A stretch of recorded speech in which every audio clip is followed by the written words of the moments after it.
Tak pernah tinggalkan perbuatan tanganmu, Yesus, Kaulah penciptaku. Sehelai rambutku jatuh, Engkau pun tahu, Yesus, Kau pedulikanku. Yesus, Kau perhatikanku. Takkan pernah terlambat pertolonganmu, takkan pernah terlelap Kau menjagaku. Kaulah segalanya yang ku perlu di setiap jalanku, sebab Engkau Allah yang tahu yang terbaik di dalam hidupku. Takkan pernah terlambat pertolonganmu, takkan pernah terlelap Kau menjagaku. Kaulah segalanya yang ku perlu di setiap jalanku, sebab Engkau Allah yang tahu yang terbaik di dalam hidupku.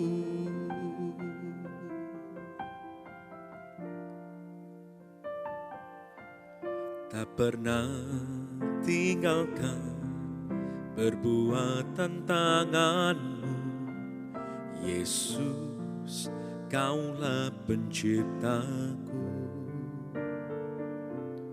Sehelai rambutku jatuh, Engkau pun tahu, Yesus, Kau pedulikanku. Yesus, Kau perhatikanku. Takkan pernah terlambat pertolonganmu, takkan pernah terlelap Kau menjagaku.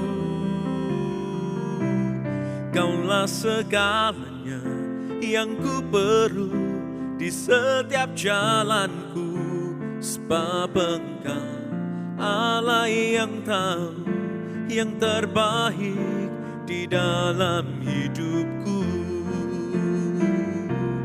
Takkan pernah terlambat pertolonganmu, takkan pernah terlelap Kau menjagaku.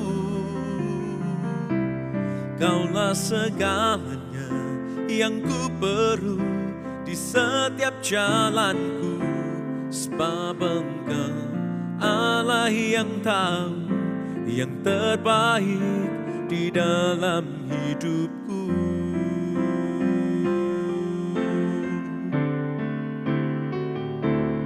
Takkan pernah terlambat pertolonganmu, takkan pernah terlelap Kau menjagaku. Kaulah segalanya yang ku perlu di setiap jalanku, sebab Engkau Allah yang tahu yang terbaik di dalam hidupku. Takkan pernah terlambat pertolonganmu, takkan pernah terlelap Kau menjagaku. Kaulah segalanya yang ku perlu di setiap jalanku, sebab Engkau Allah yang tahu yang terbaik, sebab Engkau Allah yang tahu yang terbaik, sebab Engkau Allah yang tahu yang terbaik di dalam hidupku.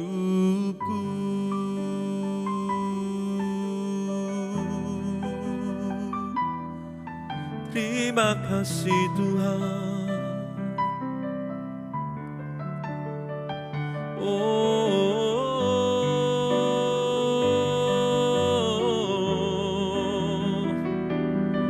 Penyertaan-Mu sempurna dalam hidup kami,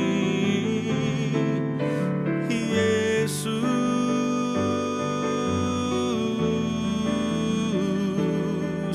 Haleluya.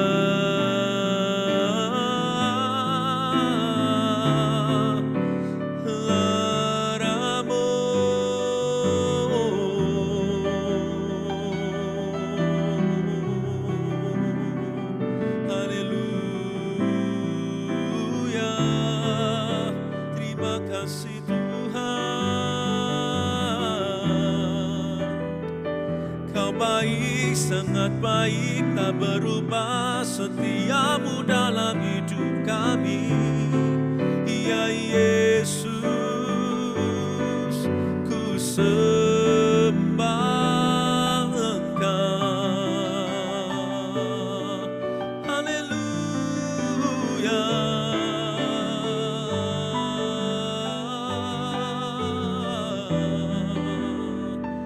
Percaya tidak pernah Kau tinggalkan kami sendiri.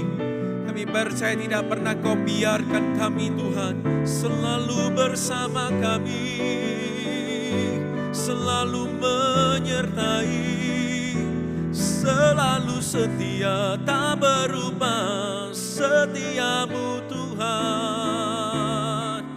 Haleluya.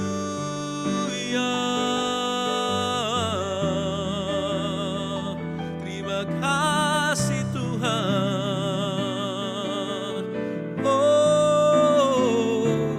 takkan pernah terlambat pertolongan-Mu,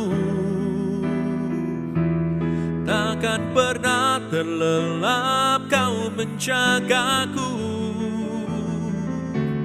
Kaulah segalanya yang ku perlu di setiap jalanku.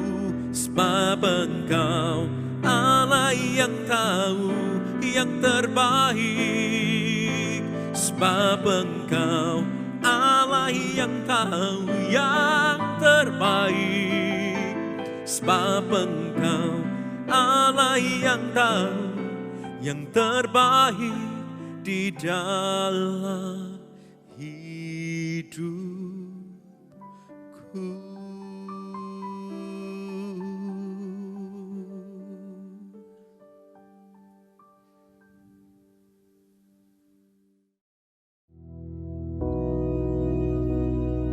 Bapa kami yang di surga, dikuduskanlah nama-Mu, datanglah kerajaan-Mu, jadilah kehendak-Mu di bumi seperti di surga.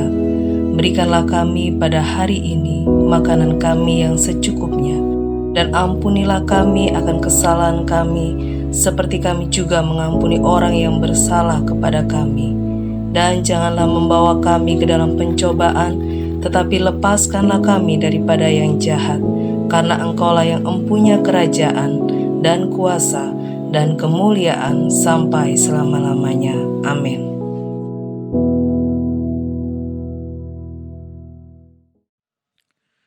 Shalom, selamat pagi semua umat Tuhan. Selamat berjumpa kembali di Early Morning Devotion, di mana pagi hari sebelum kita beraktivitas, kita sejenak merenungkan kebenaran firman Tuhan.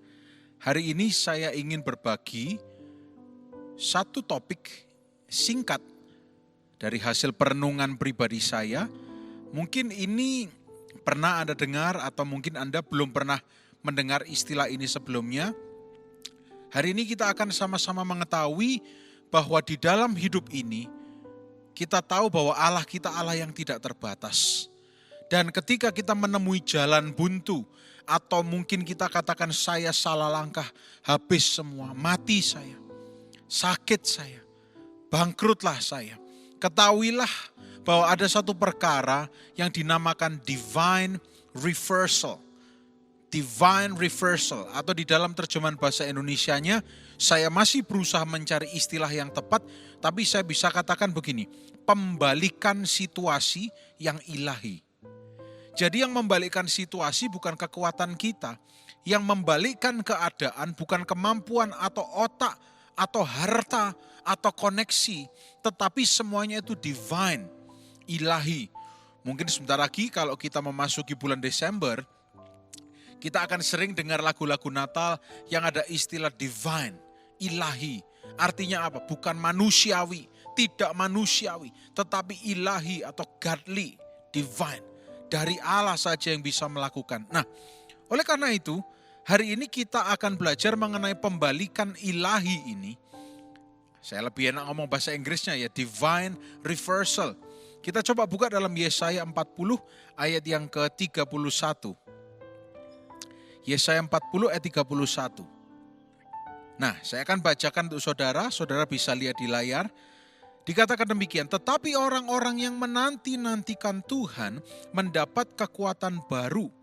Mereka seumpama raja wali yang naik terbang dengan kekuatan sayapnya. Mereka berlari dan tidak menjadi lesu, mereka berjalan dan tidak menjadi lelah. Saudara, uniknya saya tiba-tiba mengucapkan ayat ini tanpa sadar. Saya ingat beberapa hari lalu ketika saya sedang naik tangga. Sedang naik tangga dari lantai 1 ke lantai 2 di rumah saya. Dan memang ada sebuah keadaan yang sedang dihadapi. Tentunya kita manusia tidak pernah lepas dari challenges atau hurdles atau tantangan. Tapi tiba-tiba dari hati mulut saya mengucapkan kalimat ini. Aku akan berlari semakin kuat, engkau akan berlari semakin kuat, tidak akan semakin lemah, semakin hari semakin kuat, ada kekuatan yang baru, seperti burung raja wali yang naik terbang tinggi. Pikiran saya pada awalnya, itu pasti saya kutip dari Mazmur.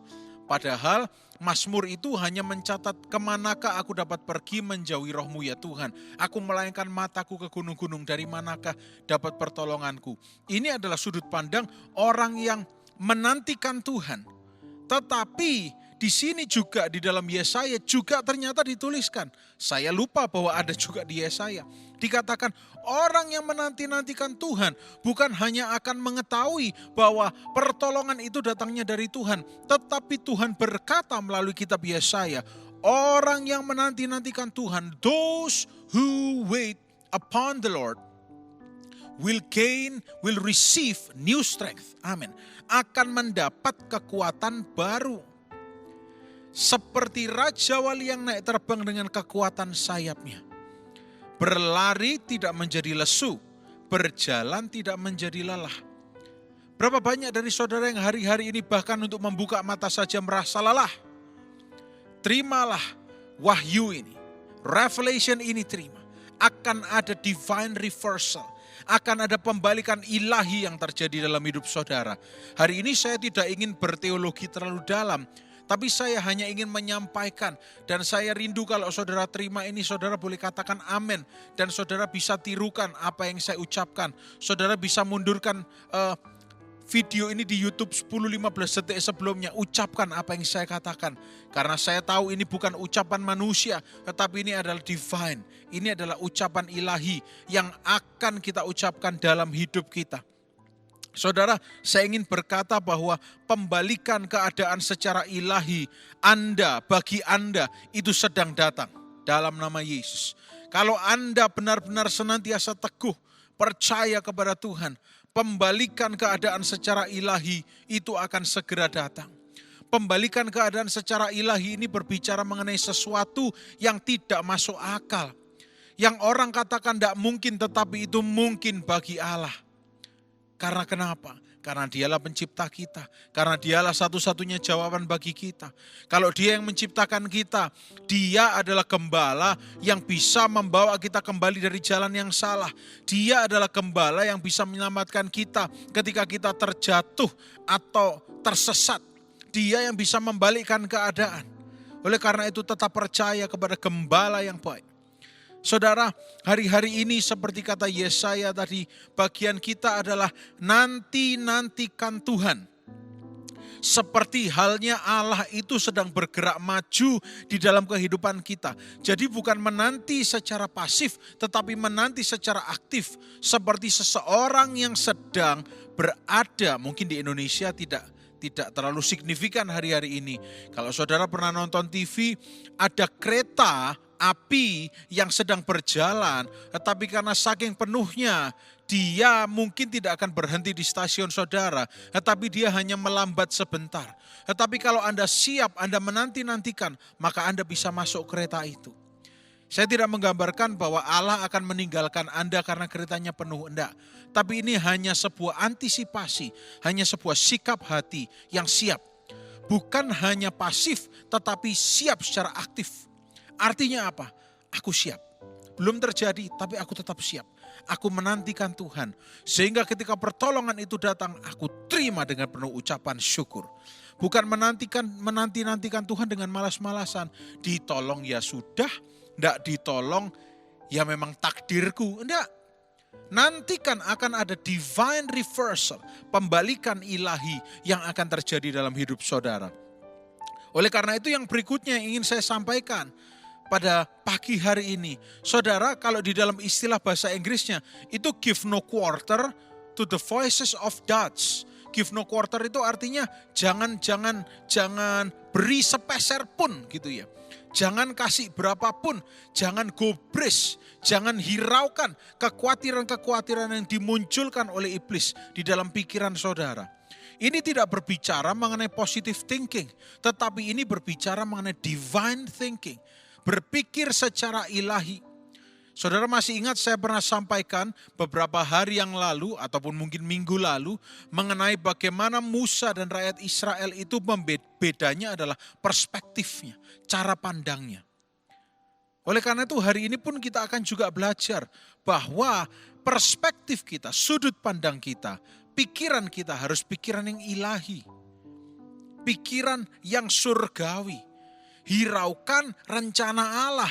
Jangan terlalu dibawa kepikiran hal-hal yang duniawi yang bisa dimakan oleh ngengat, yang bisa binasa, yang tidak kekal. Saudara, sakit Tuhan pasti sembuhkan. Amin. Berbeban berat Tuhan berjanji Tuhan akan lepaskan. Oleh karena itu jangan beri sepeser pun kepada suara keraguan-raguan di dalam hati kita, saudara. Kalau tiba-tiba bangun pagi, Anda mengalami keraguan-raguan, berhasil enggak ya proyek saya? Jangan kasih sepeser pun. Jangan kasih kesempatan. Atau bahasa Alkitabiahnya, jangan buka kesempatan. Jangan beri celah kepada iblis. Ya. Jangan kasih sepeser pun. Ya sudah, tak kasih sedikit kesempatan. Jangan. Jangan beri kesempatan kepada keraguan-raguan itu untuk menyelusup dalam kehidupan kita. Dan yang berikutnya kita belajar dari seseorang yang namanya disebut penipu namanya ya. Kejadian pasal 32 ayat 26. Kejadian 32 ayat 26. Coba saudara lihat di layar saudara, saya akan bacakan. Kita tahu ini kisahnya siapa? Yakub. Lalu kata orang itu, ayat 26 berkata, biarkanlah aku pergi karena fajar telah menyingsing. Saud Yakub, aku tidak akan membiarkan engkau jika engkau tidak memberkati aku. Poin yang berikutnya yang ingin saya sampaikan adalah jangan takut atau jangan kecut atau jangan menjadi orang yang pengecut terhadap pergumulan. Tuhan, aku ini fragile, aku ini rapuh Tuhan. Aku ini tidak bisa kalau diginikan Tuhan. Aku tidak bisa kalau sakit nanti aku mati. Aku tidak bisa kalau tidak punya uang. Aku ini biasa pegang banyak uang. Tuhan, aku ini tidak bisa kalau keluargaku seperti ini. Kalau istriku, kalau suamiku bla bla bla bla bla. Don't coward toward struggles. Jangan menjadi orang yang takut atau pengecut terhadap pergumulan. Justru ketika menghadapi pergumulan, itu justru kesempatan untuk menanti-nantikan. Pembalikan ilahi akan terjadi. Seperti yang Yakub lakukan. Secara manusia, memang diterjemahkan bahwa yang sedang bergumul dengan Yakub itu bukan manusia, tetapi Tuhan sendiri. Dan saudara perlu tahu bahwa di dalam Alkitab, kalau saudara mau pelajari, Kalau saya tidak salah kurang lebih ada 44 bentuk Allah menjelma ketika berjumpa dengan seseorang. Ya, kita tahu Allah Maha Kuasa, bukan berarti dia seperti siluman yang berganti-ganti, enggak. Tetapi Allah memang datang dengan maksud tertentu untuk membentuk karakter atau pribadi seseorang. Ya, saudara, kurang lebih 44. Ya, mungkin salah satunya adalah ini, salah satunya adalah yang berjumpa dengan Yakub. Ya, struggle, bergulat. Tapi Yakub berkata, aku tidak akan melepaskan kau sampai engkau memberkati itu.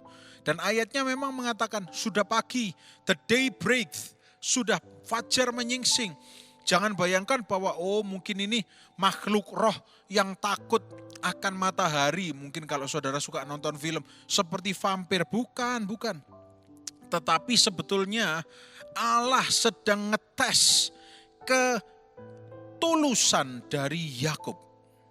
Apakah benar Yakub melakukan ini dengan tulus atau cuma pura-pura hanya ingin berkat? Tetapi ternyata Yakub dijumpai tetap tulus. Yakub sudah diingatkan hari itu dia harus ngapain. Daily duties-nya diingatkan. Kamu hari ini harus segera berangkat pergi loh, bongkar kemah. Kalau engkau gak bongkar kemah gak akan jalan. Bagaimana ini? Tapi ternyata iman dari Yakub itu menang, saudara. Apa yang dipegang Yakub seperti yang Yakub katakan, aku tidak akan melepaskan. Yakub menang. Yakub tidak menjadi coward. Padahal awalnya Yakub itu melarikan diri dan setelah menipu gitu ya kan. Yakub melarikan diri karena takut. Tapi ternyata Tuhan membentuk karakter Yakub. Dia menjadi tidak takut akan pergumulan. Iman Yakub menang. Dan matahari pagi terbit dan mungkin semuanya sudah bersiap-siap untuk berangkat.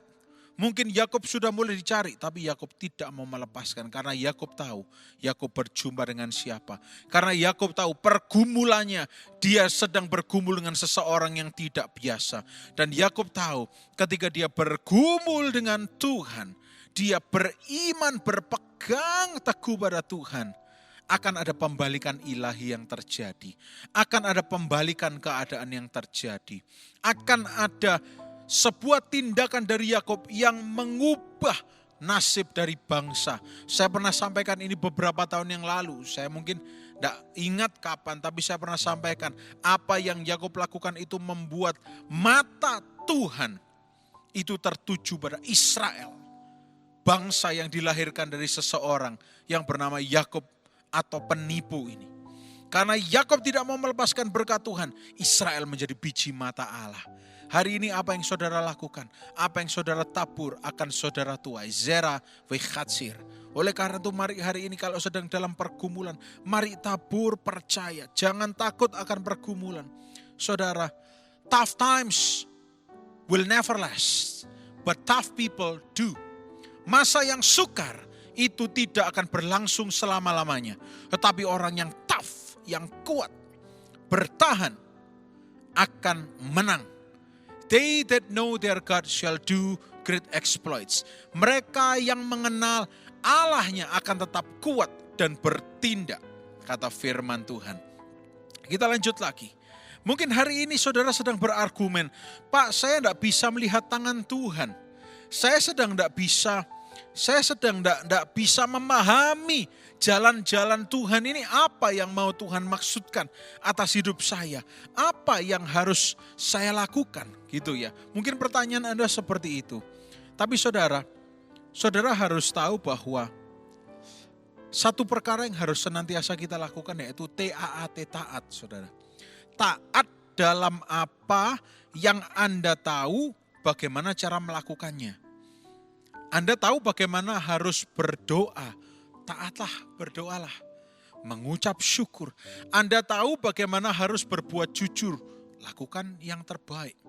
Anda tahu bagaimana Anda harus menabur, tabur yang terbaik. Ya.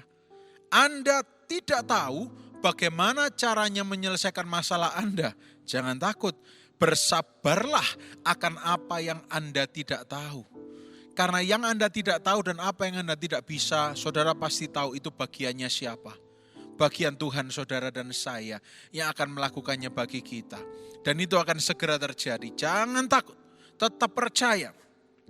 Saudara, ketika hari-hari ini memang pandemi sepertinya akan segera berakhir, kita percaya dalam nama Yesus. Tapi kelihatannya kehidupan kita kok 2021 ini masalahnya banyak. Kita merasa bahwa hidup kita itu, dunia kita itu seperti keluar dari jalur ya, kayak kereta keluar dari relnya. Dan kita merasa kok begini, harusnya kan begitu. Tapi saudara ketahuilah, berpeganglah pada kebenaran ini. Berpegang teguhlah kepada kebenaran ini. Bahwa Allah kita adalah Allah yang senantiasa menentukan, menggariskan jalan sejarah. Dia bisa mengubahkan perkiraan sejarah yang manusia kira, tetapi dia bisa nyatakan kebesarannya. Dan dia bisa buat sejarah itu menjadi sesuatu yang bisa kita ingat selama-lamanya. Contohnya, kalau saudara ingat, dia melakukan itu ketika di zamannya Esther. Harusnya di zamannya Esther itu tercatat genosida pertama di dunia. Pembantaian massal dari sebuah kaum. Tetapi batal. Karena apa? Pembalikan ilahi terjadi. Divine reversal happened at that time. Terjadi pada saat itu. Dan kalau dia sudah melakukannya, dia pernah melakukannya, bukan cuma sekali, berkali-kali. Maka hari ini dengarkan dengan baik-baik saudara. Dia juga masih bisa dan sedang dan akan melakukannya sekarang juga. Pembalikan ilahi itu segera terjadi dalam hidup kita. Ada satu ayat terakhir yang ingin saya kutip saudara. Dan ini ayat ini di bahasa Indonesianya memang tidak terlalu mengerti. Kita tidak bisa terlalu mengerti. Tapi saya akan bacakan dari versi bahasa Inggrisnya. 1 Timotius 6 ayat 15 dari versi The Message mengatakan, He'll show up right on time. Dia itu Allah yang selalu muncul tepat pada waktunya.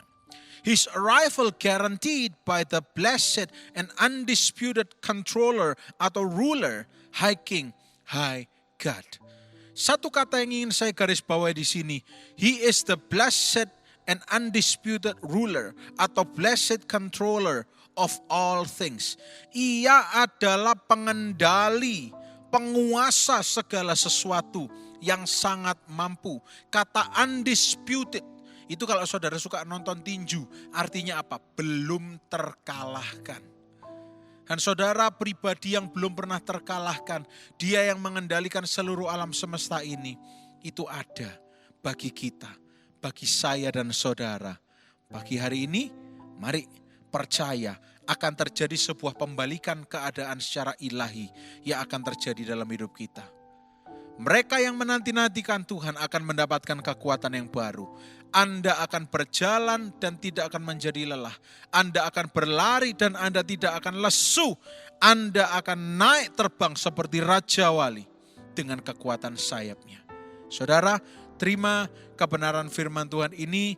Biar pagi hari ini menjadi saat teduh yang baik bagi saudara dan saya untuk menerima berkat Tuhan. Mari kita akan berdoa. Tuhan Yesus yang baik, terima kasih untuk hari yang baru. Dan di dalam nama Yesus kami terima firman-Mu. Kami percaya sepanjang hari ini kami semua sehat. Kami diberkati, kami dibungkus dengan darah Yesus. Dan Tuhan buat keadaan kami yang tidak baik menjadi baik. Karena akan terjadi pembalikan keadaan secara ilahi dalam kehidupan kami. Kami terima penyertaan dari Roh Kudus sepanjang hari ini bersama dengan kami. Kami mulai hari ini dengan penuh pengucapan syukur dalam nama Tuhan Yesus Kristus. Haleluya. Amin. Selamat pagi. Tuhan Yesus memberkati kita semua.